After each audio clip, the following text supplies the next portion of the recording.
and this brings us to the topic of dua as well. کیونکہ آج ہم باتیں کریں گے انشاءاللہ. ہمارا جو ٹاپ ٹائٹل تھا وہ تھا کہ 2 habits of highly successful people, اور ان میں سے ایک دعا ہے. دوسری کے بارے میں انشاءاللہ بات کریں گے.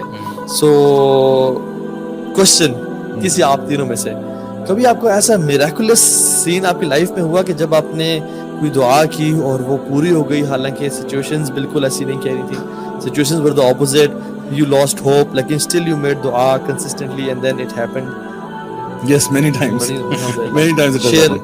بہت سارے واقعات ایسے ہیں, اور دروازہ نہیں کھل رہا تھا بڑا مشہور واقعہ کتابوں میں لکھا ہوا ہے, اب تو کتابوں میں چلا گیا.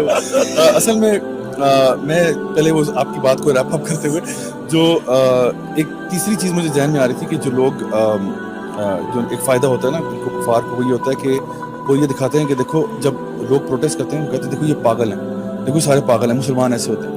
تو ایک جو ہے نا وہ امپریشن, مطلب apart from everything else, ایک امپریشن خراب بھی کرتے ہیں کہ سارے وہ ویڈیوز دکھائیں گے کہ مسلمان کو ایک ڈبے میں بند کر دیا جائے کہ مسلمان پاگل جاہل ہوتا ہے اور اس قسم کا ریئیکشنری ہوتا ہے جس کا دماغ کام نہیں کر رہا. تو یہ دکھاتے ہیں. اچھا, دعا کے بارے میں نا میں آپ کو بتاؤں کہ آئی تھنک ہمیں جو جہاں تک ہمارے پیلسٹینین بردرس کی بات ہے, دعا بھی کرنی چاہیے, اور جہاں پہ ہمارا اثر و رسوخ ہو ٹاپ لیول پہ, یا جہاں پہ بھی ہمیں اپنے لیڈرس کو, یا جہاں پہ بھی تمیز سے بات پہنچانی چاہیے کہ وہ بھی کوئی ریئیکشن دیں یا کوئی اسٹیٹمنٹس دیں یا کوئی بات کریں یا کوئی ایسی بات ہو, کیونکہ ہمیں چپ کر کے نہیں بیٹھنا چاہیے. ہمیں ایک تو ہے نا کہ معاشرے کی اصلاح ہے, وہ ہم بالکل کرتے رہیں گے ان شاء اللہ تعالیٰ, اور دوسری طرف حکمرانوں کو بھی نا وقتاً فوقتاً پنگ کرتے رہنا چاہیے کہ آپ اپنا کام کریں, بیکاز جب وہ کریں گے تو ظاہری بات ہے آسان ہوگا. پٹیشنز فائل کریں, کیسز کریں تو کریں, یہ سب جس بندے کی جتنی اپروچ ہے وہ جہاں تک کر سکتا ہے اس کو کرنا چاہیے, اور اپنی اس میں لمیٹیشنز رہنا چاہیے. جس کی لمیٹیشن یہاں تک ہے کہ وہ لوگوں تک بات پہنچائے, وہ وہاں تک پہنچائے, کیونکہ جتنی استطاعت ہے آپ کی سلام میں وہ اس کا سوال ہوگا قیامت کے دن کہ بھائی تمہاری اتنی استطاعت ہے. ایک فار ایگزامپل لیڈر ہے, وہ کہہ رہا ہے جی میں بھی بس دعا ہی کر رہا ہوں, تو اس کے لیے دعا سوٹیبل نہیں ہے سر, اس کے لیے کچھ اور سوٹیبل ہے. آپ جس کے پاس اختیار ہے وہ بیٹھ کے کہے جی میں بھی اب دعا ہی کر رہا ہوں, میرے پاس آپ بے بس نہیں, آپ بہت کچھ کر سکتے ہیں, بڑی چیزیں آپ میسیجز دے سکتے ہیں. سو اینی وے میں سمجھتا ہوں کہ دعا از دا ویپن آف اے بلیور. ہمارے لیے ایک بہت بڑا ہتھیار ہے. آپ اگر اکیلے ہیں, آپ کے ساتھ کوئی اور نہیں ہے سوائے اللہ کی ذات کی, دوسری طرف دنیا کی سپر پاورز ہیں, you are the most powerful man on the planet, آپ کے ساتھ اللہ ہے. تو زندگی میں ایسی بہت سارے واقعات ہوئے ہیں. ایک تو وہ جو اس کی طرف اشارہ کیا تھا, دروازہ نہیں کھول رہا تھا, وہ تو بڑا واقعی میں میریکلس تھا.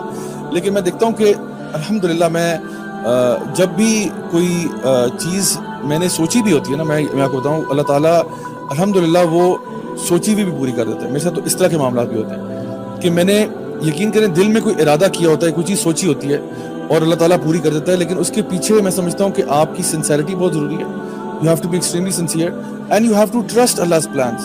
یعنی آپ جلد بازی نہیں کرنی چاہیے دعا کے اندر. حدیث میں بھی آتا ہے کہ وہ دعا قبول نہیں ہوتی, 3 قسم کی دعائیں قبول نہیں ہوتی. ایک وہ دعا قبول نہیں ہوتی جو انسان گناہ کی دعا کرے کہ آپ کہیں اللہ میرے حرام کے بزنس میں برکت ڈال دے, یا میرا حرام کا ریلیشن شپ ہے اس کو ذرا 4 چاند لگا دے. ایسی دعائیں اللہ تعالیٰ قبول نہیں کرتا. دوسری وہ دعائیں قبول نہیں کرتا جو قطع تعلقی کی ہوتی ہیں کہ اللہ مجھے میری پھوپھو سے نجات دلا دے, پھوپھی کو فارغ کر دے یا پھوپھی کو ادھر ادھر کر دے, تو بھائی بہن کو آپس میں جدا کر دے. ہاں کوئی بھی جو فیملی آپ کی ہے ان کے ساتھ وہ نہیں ہو سکتی.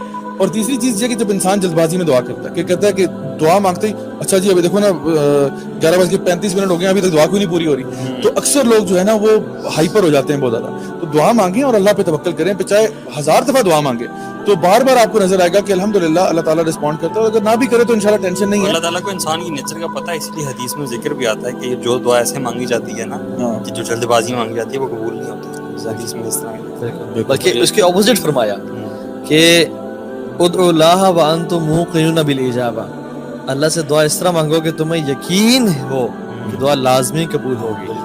جلدی نہ کرو کہ اللہ ٹائم کیا ہو گیا, بس مانگتے جاؤ مانگتے جاؤ مانگتے جاؤ, اور اس انٹینشن اور یقین کے ساتھ مانگو کہ یا رب تجھ سے مانگ رہا ہوں. انبیاء کے جو اقوال آتے ہیں قرآن میں, زکریا کہہ رہے ہیں دعا مانگنے کے بعد وَلَمْ أَكُمْ بِدُعَائِكَ رَبِّ شَقِيًّا, یا رب آج تک تیرے سے دعا مانگنے کے بعد میں نا امید نہیں ہوا. ٹھیک ہے. اور ابراہیم کہہ رہے ہیں کہ إِنَّهُ كَانَ بِي خَفِيًّا, he has been very much compassionate on me. ہم اصل میں سمجھ لیتے ہیں کہ انسان کا انسان کے ساتھ جو معاملہ ہوتا ہے ہم وہی معاملہ اللہ تعالیٰ کے ساتھ بھی سمجھتے ہیں.